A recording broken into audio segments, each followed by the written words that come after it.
Coucou, c'est la pire intro possible. Yo les gros, c'est Valoutre avec un V comme l'outre et aujourd'hui, je savais pas quoi faire. J'ai chopé le C-Word, j'ai perdu le goût, j'étais à deux doigts de vous proposer une vidéo, moi, sur les Honda Vultus, BMW K1 ou Victory Vision, mais il me restait quelque chose que la maladie n'atteindrait jamais, moi ma petite dame. C'est le BS, le bon sens. Et du coup, je vous ai demandé sur Instagram de quelle moto vous auriez souhaité une petite vidéo. D'ailleurs, allez me suivre sur Instagram, @valoutre, c'est trop cool. Qui veut les stickers, j'y pense là, il faut aller les chercher là, ils sont disponibles sur boutique.trésorenor.fr et il y en a plein. Voilà, très gros V à vous. Bon, du coup, il y a eu plusieurs motos qui sont revenues, dont celle dont on va parler grosso modo aujourd'hui, la Yamaha VMAX. Pour ceux qui ne connaissent pas, tu vois la MT-07, la MT-09, même la MT-10, et tu prends complètement autre chose. Et ça donne ça.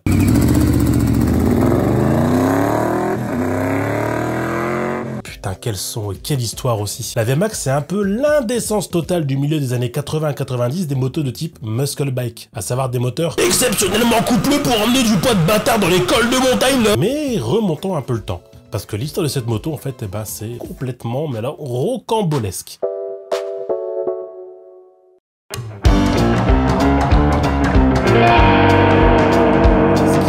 Je sais pas si vous le savez, mais aux US, il y a un truc qu'aiment bien faire les mecs, c'est prendre des caisses nulles et en faire de véritables monstres de mécanique. C'est ainsi que dans les années 30, vient le phénomène des bielles chaudes.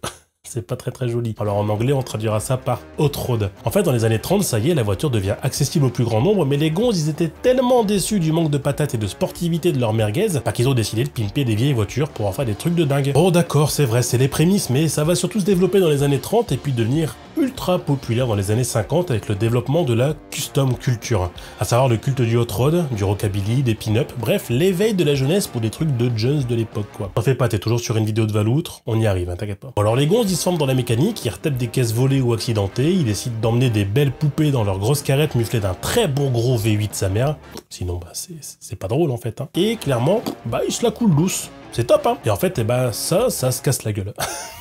Dans les années 60 arrivent des voitures de bons gros ports comme la Ford Thunderbird, la Corvette, les Ford Mustang, les Dodge Charger, Challenger. Bref, bon, moi à côté, mon Citroën Berlingo, il fait pas le fier, t'as vu, hein. Et les hot rods, du coup, ils vont se faire bouffer par les muscle cars, à savoir les grosses voitures de série au moteur puissant pour frimer devant les nanas et les copains à la buvette. Ce qui fait que ce mouvement, en fait, petit à petit, il s'estompe. Sauf que dans les années 80, ça repart direct, quoi. C'est un peu un phénomène old school qui redevient à la mode et qui aussi a donné des trucs bien dégueulasses façon kéké tuning.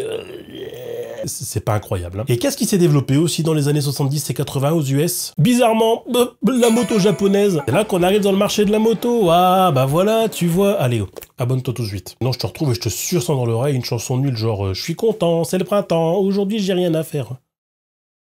C'est gênant. C'est gênant. Fallait bien que la moto s'adapte un petit peu au marché en tendance des muscle cars et des hot road, et c'est pour ça que Yamaha, par le biais d'Ed Burke, en charge du planning production chez Yamaha aux US, elle va vouloir imaginer un produit répondant aux attentes des consommateurs américains. Et entre 80 et 84, un prototype se construit, le Yamaha VMAX. Et putain, quelle frappe atomique.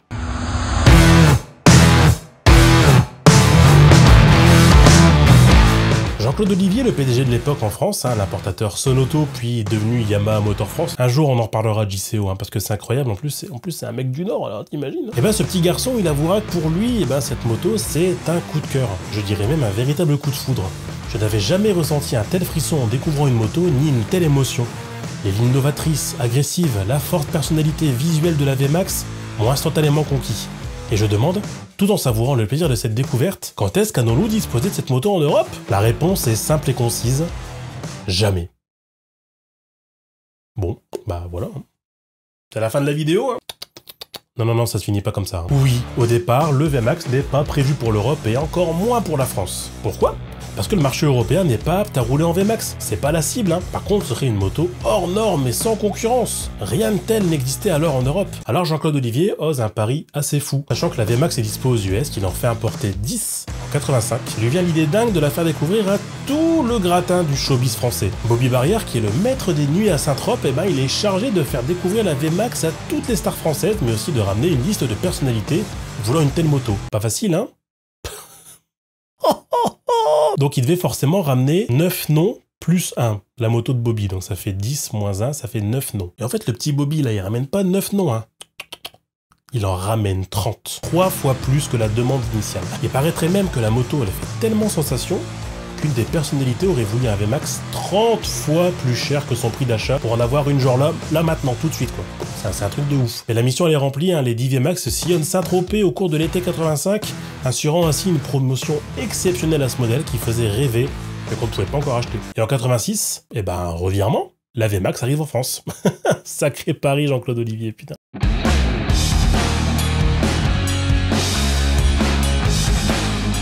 Et là, clairement, c'est le steak. Enfin, le steak. Non, c'est clairement le bœuf entier. Hein. Elle entre directement dans la légende des motos, les motos de rêve, de prestige. Et c'est une moto qui va faire rêver, en fait, de 86 à 2002, date à laquelle la moto sera cessée d'être produite. Enfin, dans son premier modèle, c'est ce qu'on verra après. Putain, 16 ans pour une moto en Europe qui n'aurait jamais dû sortir des US. C'est beau quand même, hein. Il a eu du nez, ce garçon. Il ira loin. Ouais, parce que la moto n'était même pas prévue pour les Japonais non plus, hein, uniquement en US. Parce qu'en fait, les permis gros cubes sont réservés à la crème de la crème au Japon, et le coût des assurances, il aurait été catastrophique. Mais qu'est-ce qui fait que cette moto rend dingue ?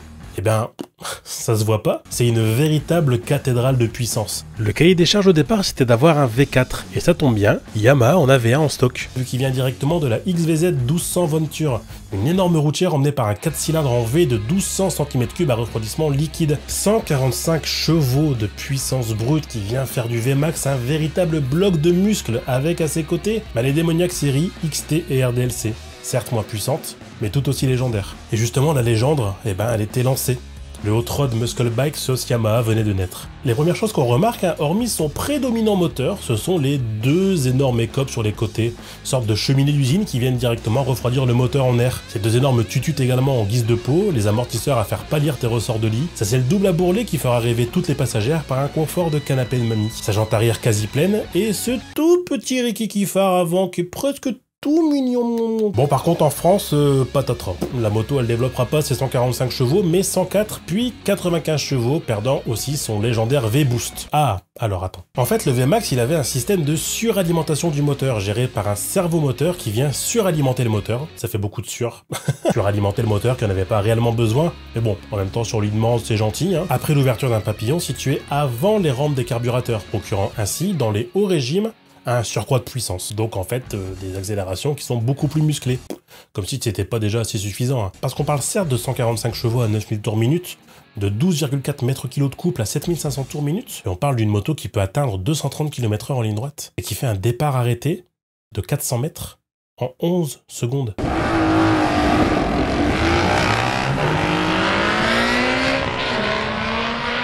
Bref, un sacré taureau sous en fait, en même temps il en fallait de la patate pour tracter les 275 kg tout plein fait de la VMAX. En plus il y a un cardan. Et le cardan c'est trop bien. Ouais, bon j'ai pas d'argument, désolé. Parce que ouais, quand bien même elle est légendaire, elle n'est pas non plus exempte de défauts. Forcément c'est lourd, donc c'est pas super maniable en ville ou en virage pour les moins expérimentés. Il paraît que ça freine pas énormément, surtout sur les premières versions. Ensuite ça suce. Oh, mais alors ça suce. Putain, c'est genre 8 à 10 litres au 100 avec un tout petit réservoir de 15 litres. En gros, il y a moyen de faire entre 100 et 150 bornes avec un plein, voire 200 théoriques. Mais en général, bon, comme tu mets la patate, on est plus autour de 100-130, je dirais. Et surtout, une tenue de route qui est vraiment perfectible sur les premières versions, avec une fourche qui est minuscule de 40 mm de diamètre, remplacée alors par une fourche de 43 pour permettre d'y voir un peu plus clair. Puis voilà, en fait, tous ces petits détails font de la VMAX ce qu'elle est aujourd'hui, une vraie moto de légende, qui se sera commercialisé en France jusqu'en 2003 en 1200. Bon, par contre attention, parce que c'est comme un Hot Rod, donc du coup on est dans cet esprit-là. Souvent d'occasion, les motos elles auront...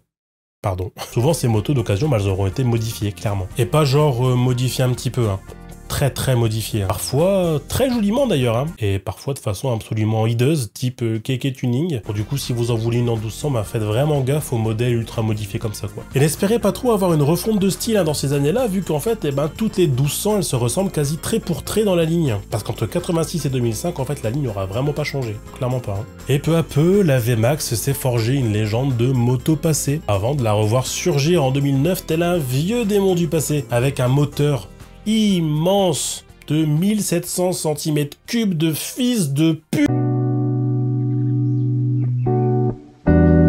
Quoi, tu pensais que la 1200 VMAX c'était déjà indécent? Bon, là c'est même plus indécent, c'est prêt. Non, en fait non.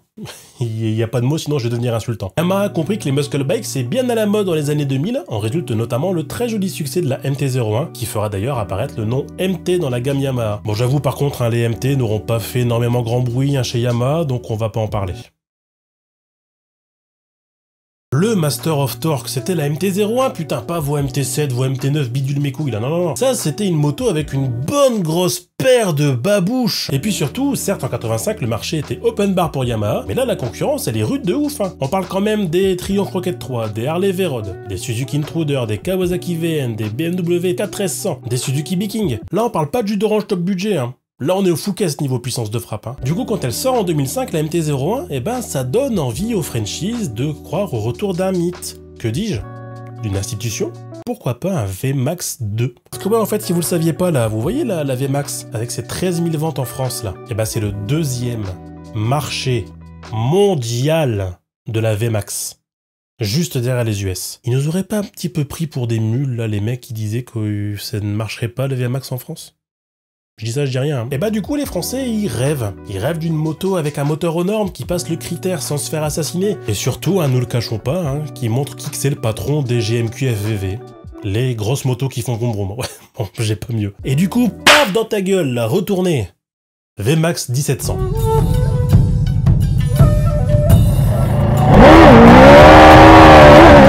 La ligne, un VMAX quoi. On retrouve tout. Les grosses tututes, les écopes, le petit phare tout mimi. Le moteur omniprésent, la selle double à bourrelet. Ah ça c'est sûr, c'est un VMAX, hein.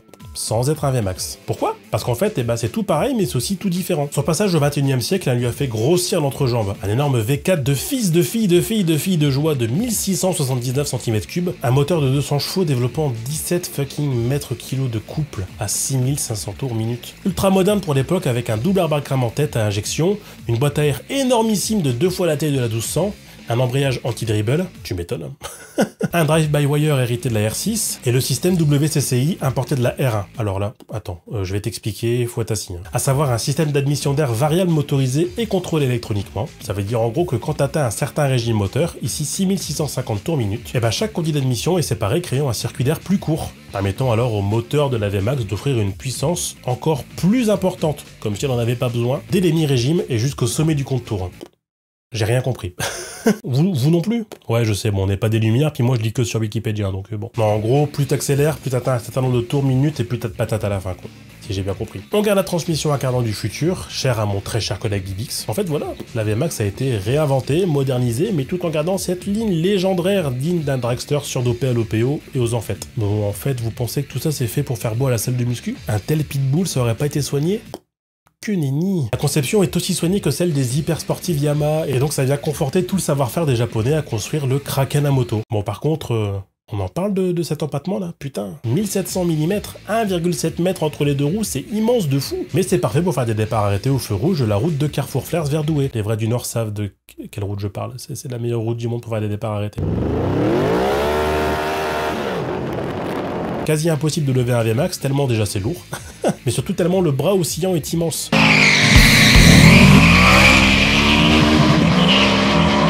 Non mais en fait tout est énorme sur cette brelle. Hein. Des étriers au tube de fourche, des disques de frein aux routes 18, du poids de 310 kg qui encore est augmenté pour permettre d'éviter de la rendre agile en courbe. On sait jamais, hein. Mais bon sang, quelle cathédrale cette meule. Limitée électroniquement à 220 km/h en France à sa sortie et limitée à 100 chevaux, mais plus maintenant, enfin j'espère. J'ai du coup essayé de regarder la VMAX de la VMAX. C'est rigolo comme titre, hein, ça fait 2 fois VMAX. 300 km/h une fois lancé. Ça démarre plus vite que je ne sais quoi et ça va plus vite que tout sur Terre à ce poids. C'est pas possible. C'est plus une moto, c'est une légende, c'est un mythe. Et ceux qui ont eu le plaisir de l'essayer et de l'adopter en sont convaincus. Hein. Des motos comme la VMAX, eh ben il y en a pas beaucoup. Quelle meilleure conclusion d'ailleurs que les paroles d'un certain Jean-Claude Olivier. Une VMAX reste une VMAX, mythique, attachante, splendide. C'est une moto avec une histoire, une moto qui inspire la création, une moto qu'un jour ou l'autre vous rêvez de posséder et qui, lorsque vous franchissez le pas, vous comble par son caractère. Ses défauts deviennent plaisir, vous y remédiez, vous la transformez, vous la bichonnez, bref, vous l'aimez. Ça me ferait presque lâcher une larme, c'est beau ce qu'il dit, putain, ça m'a cœur poché. Bon bah voilà, c'est la fin de la vidéo sur la VMAX, et toi d'ailleurs, qu'est-ce que t'en penses de cette machine? Dis-le moi dans les commentaires, et si t'es arrivé jusque là, eh ben n'hésite pas à mettre le logo V dans les commentaires, enfin l'emoji là, V. N'hésite pas à me suivre sur les réseaux sociaux, à me suivre sur Instagram et Twitter, c'est là où je suis le plus actif, ou aussi sur Facebook, n'hésite pas. N'hésite pas non plus, hein, si tu veux m'aider financièrement sur la chaîne, à me suivre sur Tipeee, parce que bon, c'est grâce à Tipeee en vérité que mes vidéos sont financées quasiment. Et voilà, abonne-toi, partage, like, commente, enfin fais vivre la vidéo avec le référencement et sa magie. Wouhou. Bon, c'est la fin. J'ai très mal à la gorge parce que je suis encore pas soigné du C-word là. Porte-toi bien, à bientôt, fais attention à toi, sois heureux et puis bisous. Oh, enfin, pas de bisous trop loin, mais bon, t'as compris. Au revoir.